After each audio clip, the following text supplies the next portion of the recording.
नमस्कार बच्चों, स्वागत है आपका हमारे चैनल विद्या वाहिनी बिहार में। और इस चैनल में हम बिहार बोर्ड के बच्चों के लिए लगातार वीडियोस अपलोड कर रहे हैं। यदि आप बिहार बोर्ड से जुड़े हुए हैं, बिहार बोर्ड के स्टूडेंट हैं, तो आप इस चैनल को सबसे पहले सब्सक्राइब करके बेल आइकन दबा दीजिए ताकि आपको मेरे वीडियोस की नोटिफिकेशन मिलती रहे और आपकी पढ़ाई जारी रहे। यह वीडियो कक्षा 8वीं के विज्ञान का तीसरा पाठ है, फसल उत्पादन और प्रबंधन। इसके पहले के 2 चैप्टर्स हमने कंप्लीट कर लिए हैं। इसकी प्लेलिस्ट की लिंक मैं डिस्क्रिप्शन में दे दूंगी, आप वहां से उन सभी चैप्टर्स को देख लेंगे। तो फसल उत्पादन और प्रबंधन, तो सबसे पहले हम ये जानेंगे कि फसल होता क्या है और इसका उत्पादन और प्रबंधन क्यों करते हैं। तो जब हम एक जैसी किसी चीज़ जैसे गेहूं, चावल, एक जैसे अनाज को जब भी हम बड़े पैमाने पर उपजाते हैं तो उसे हम फसल कहते हैं। इसका उत्पादन और प्रबंधन जरूरी है क्योंकि हम भोजन के बिना रह नहीं सकते। भोजन हम सभी जीवों के लिए जरूरी है और भोजन हम स्वयं बनाते नहीं हैं। हमें भोजन कहाँ से मिलता है? हम भोजन पौधे या अन्य जीव जंतुओं से प्राप्त करते हैं, इसलिए हमें इसका प्रबंधन करना आवश्यक है। हमारा देश जो है वह कृषि प्रधान है। हमारे देश की ज़्यादातर जनसंख्या जो है वह खेती पर ही आधारित है। ठीक है, रोटी, कपड़ा और मकान ये हमारे जीवन की मूलभूत आवश्यकताएं हैं। इनके बिना हम नहीं रह सकते। तो रोटी, कपड़ा और मकान की आवश्यकताओं की पूर्ति के लिए हमें कृषि पर आधारित क्रियाकलाप पर निर्भर होना पड़ता है क्योंकि हमारा देश जो है वह कृषि प्रधान है। और जैसे हमारा देश कृषि प्रधान है वैसे ही हमारा राज्य बिहार भी कृषि प्रधान राज्य है। हमारा राज्य बिहार जो है वह मैदानी क्षेत्र में पड़ता है और इसलिए यहाँ खेती ज़्यादा मात्रा में होती है।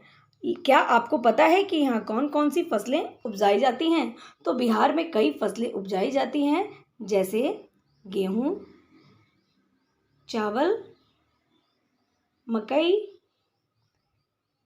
ईख, इस प्रकार की कई चीज़ें बिहार में उपजाई जाती हैं।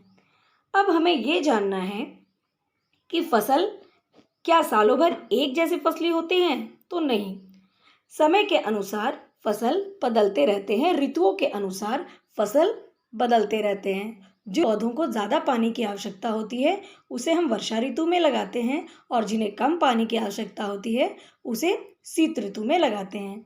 इस प्रकार फसल 3 प्रकार के होते हैं। कौन कौन सी फसल होती हैं बच्चों? फसलें 3 प्रकार की होती हैं, खरीफ की फसल, रबी की फसल और जायद फसल। खरीफ की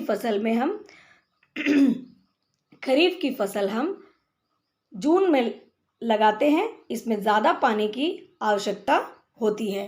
ठीक है, रबी की फसल को हम जाड़े के मौसम में लगाते हैं, इसमें कम पानी की आवश्यकता होती है। और जायद फसलों को हम ग्रीष्म ऋतु में उपजाते हैं।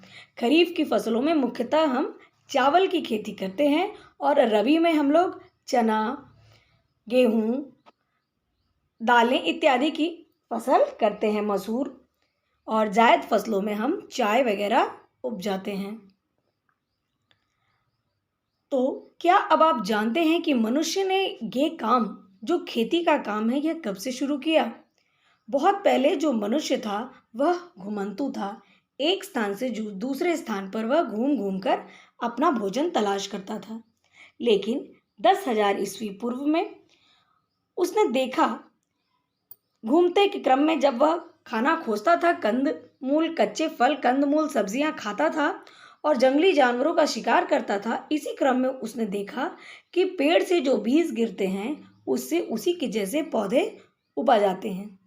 और इस प्रकार धीरे धीरे कृषि की शुरुआत हो गई। और जब कृषि की शुरुआत हो गई, मनुष्य ने बीज बोना प्रारंभ किया, तो उसे बढ़ाने के लिए, उसकी कटाई के लिए उसे एक स्थान पर रहना पड़ा और इसी के कारण गांवों का विकास हुआ और मनुष्य घुमंतू जीवन छोड़कर एक जगह स्थायी रूप से रहने लगा। ठीक है, अब हम ये जानेंगे, उसी परंपरा को हम आज भी ढोते चले आ रहे हैं और हमारे लिए खेती बहुत ही आवश्यक है। अब हम ये जानेंगे कि खेती के क्या-क्या चरण हैं, अच्छी फसल हम किस प्रकार उपजा सकते हैं, इसके कौन-कौन से चरण हैं। अच्छे फसल उत्पादन के लिए हम लोग 8 चरण का प्रयोग करते हैं। ये चरण कौन-कौन से हैं? सबसे पहले हम खेतों में मिट्टी को तैयार करते हैं, उसके बाद बीजों का चयन करते हैं, फिर बीजों की बुवाई, उसके बाद उसकी सिंचाई करते हैं और उसके बाद निकौनी करते हैं और जब हमारा फसल तैयार हो जाता है तब हम उसकी कटाई करते हैं। कटाई करने के बाद गहाई, उसाई और सफाई के द्वारा हमें अनाज प्राप्त होता है और उसके बाद हम उसका भंडारण करते हैं। इस प्रकार मिट्टी को तैयार करना से लेकर भंडार तक 8 चरणों के प्रयोग से फसल का उत्पादन होता है। हमारे लिए इन सब बातों को डिटेल में जानना ज़रूरी है। तो शुरू करते हैं। सबसे पहले है मिट्टी तैयार करना। तो सबसे पहला काम जो किसान करते हैं खेती करने के लिए वह है मिट्टी को तैयार करना। फसल उपजाने के लिए मिट्टी को तैयार करना बहुत ही महत्वपूर्ण है। इसमें हम क्या करते हैं, हल की सहायता से खेतों की जुताई करते हैं। गांव के बच्चों ने इसे प्रक्रिया को जरूर देखा होगा। इस जुताई के लिए हल का प्रयोग किया जाता है। यह हल लकड़ी का बना होता है और जिसके नीचे लोहे की फाल लगी होती है। हल से जुताई के लिए एक जोड़े बैल की मदद ली जाती है, परंतु अब यह धीरे धीरे बहुत घटते जा रही है। यह सारी प्रक्रियाएं अब ट्रैक्टर और पावर टिलर के द्वारा किया जा रहा है। तो इस प्रकार खेतों की जुताई हमने प्रारंभ कर दी। जब हम खेत को जोतते हैं तो हल से जुताई के दौरान बड़े बड़े मिट्टी के ढेले निकल आते हैं। अब इन्हें समतल करना भी जरूरी होता है। इन्हें समतल करने के लिए एक चौकी का प्रयोग किया जाता है। लकड़ी की बनी हुई एक चाकी होती है, इसे हम हल बैल के पीछे लगा देते हैं और खेतों को बराबर करते हैं। आजकल यह काम ट्रैक्टर और पावर टिलर के द्वारा किया जा रहा है। हमने देखा कि पहले हमने मिट्टी को कोड़ा और उसके बाद उसे बराबर किया। आखिर हम यह काम क्यों करते हैं? मिट्टी की जुताई से हमें क्या लाभ है? मिट्टी की जुताई से पौधे की जड़ें गहराई तक जा पाती हैं, उसके अंदर हवा भर जाता है, मिट्टी ढीली हो जाती है, तो पौधे की जड़ों को अंदर तक जाने में सहायता मिलती है और वहीं से वह अपने पोषक तत्व प्राप्त करते हैं। दूसरा फायदा यह है कि ह्यूमस पौधे की जड़ों तक पहुंचता है। मिट्टी में जो ह्यूमस होता है वह पौधे की जड़ों तक पहुंचता है। ह्यूमस का निर्माण भी तेजी से होता है क्योंकि केंचुए और सूक्ष्म जीवों में वृद्धि की संभावना बढ़ जाती है। तो हमने देखा कि बुआई से पहले मिट्टी तैयार करना एक बहुत ही महत्वपूर्ण कार्य है।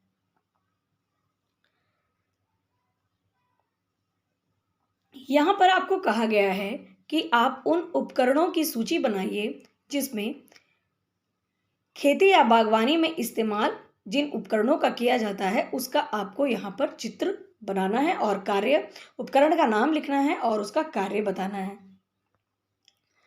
अगला है बीजों का चयन। हमने खेत तैयार कर लिया, अब हमें बीजों का चयन करना है। बीजों का चयन क्यों करना पड़ता है?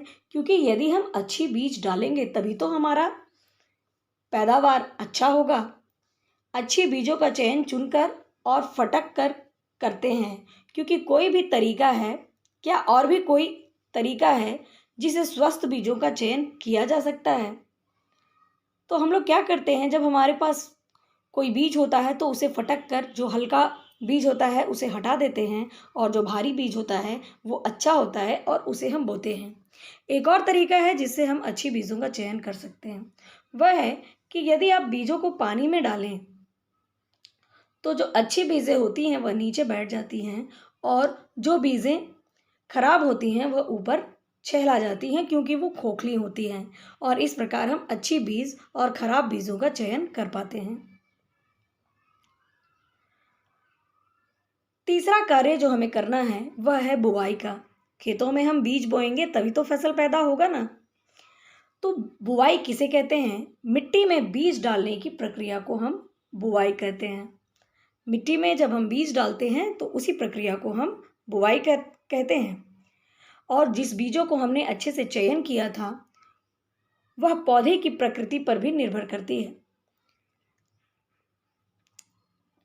बीज को हम कैसे बोएंगे, वह अलग अलग विधियां होती हैं जो पौधे की प्रकृति पर निर्भर करती हैं। मुख्य रूप से बुवाई के लिए दो विधि हैं।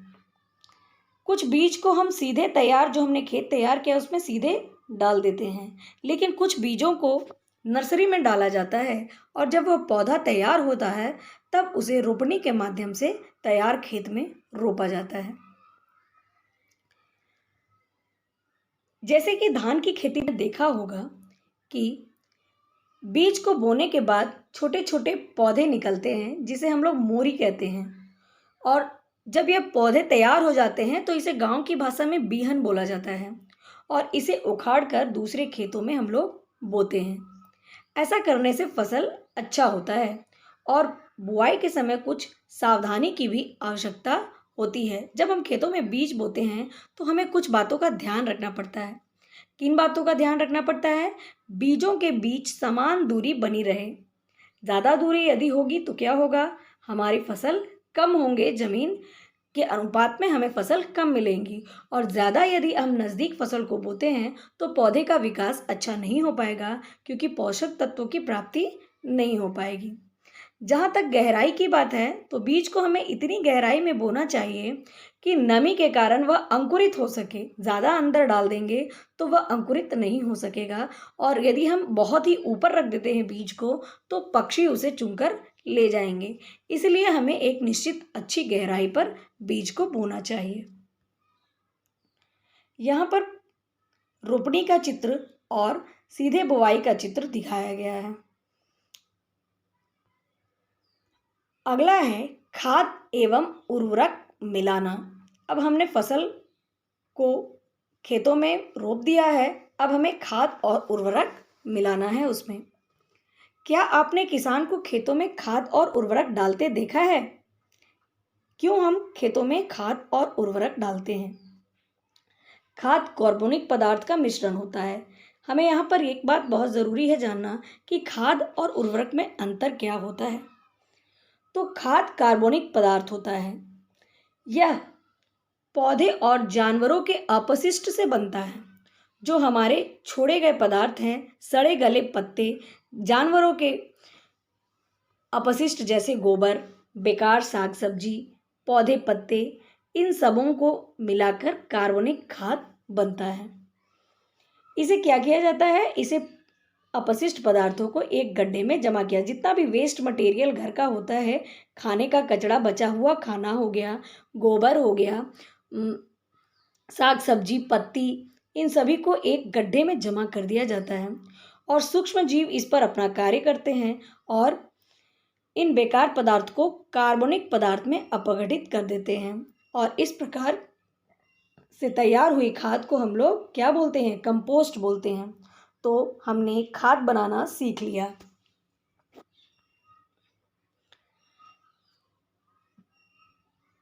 खेतों में कई बार ऐसा होता है, ये खाद जो है यह जमीन की उर्वरता बढ़ाते हैं, लेकिन कभी कभी फसलों में मिट्टी के पोषक तत्व कम हो जाते हैं।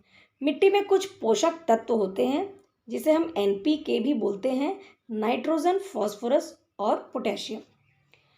जब ये कम हो जाता है तो यह खाद से भी पूरा नहीं हो पाता, तो इसके लिए कुछ रसायनों का प्रयोग किया जाता है और उन्हें ही हम उर्वरक कहते हैं। ध्यान दीजिएगा बच्चों, उर्वरक रसायन है, इसे हम फैक्ट्री में तैयार करते हैं, लेकिन खाद को हम घरों में तैयार कर सकते हैं कंपोस्ट के रूप में। Urea, ammonium sulphate, super phosphate, potassium sulphate, यह सब उर्वरक हैं। ये मिट्टी के पोषक तत्व जैसे नाइट्रोजन, फास्फोरस, पोटेशियम, इसकी कमी को यह पूरा करता है। उर्वरक जल में घुलनशील होता है। उर्वरक को हम क्या करते हैं? पानी में घोल देते हैं और पौधे की जड़ों में आसानी से हम लोग उसे छींट सकते हैं। एक स्प्रे के माध्यम से छींट देते हैं और पौधे उसे आसानी से अवशोषित कर लेते हैं।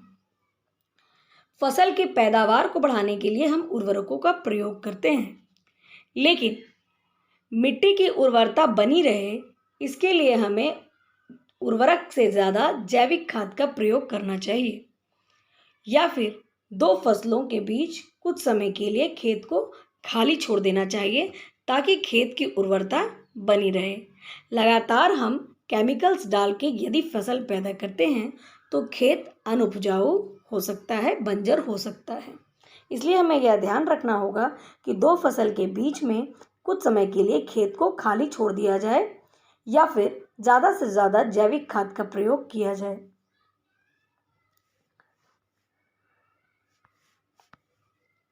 यहाँ पर आपको उर्वरक और खाद के बीच में अंतर बताया गया है। हम लोगों ने अभी अभी देखा था कि उर्वरक अकार्बनिक लवण है और खाद प्राकृतिक पदार्थ होता है जो कि गोबर, मानव अपशिष्ट और पौधे के अवशेषों के विघटन से बनता है। उर्वरक को हम फैक्ट्रियों में बनाते हैं और खाद को हम खेतों में बनाते हैं। उर्वरक को ह्यूमस नहीं मिलता और खाद से मिट्टी को ह्यूमस मिलता है। उर्वरक में क्या होता है, नाइट्रोजन, फास्फोरस और पोटेशियम होता है, लेकिन खाद में ये पोषक तत्व नहीं होता। तो इस प्रकार हमने उर्वरक और खाद में अंतर करना सीख लिया है। इसके आगे का पार्ट हम अगले वीडियो में देखेंगे।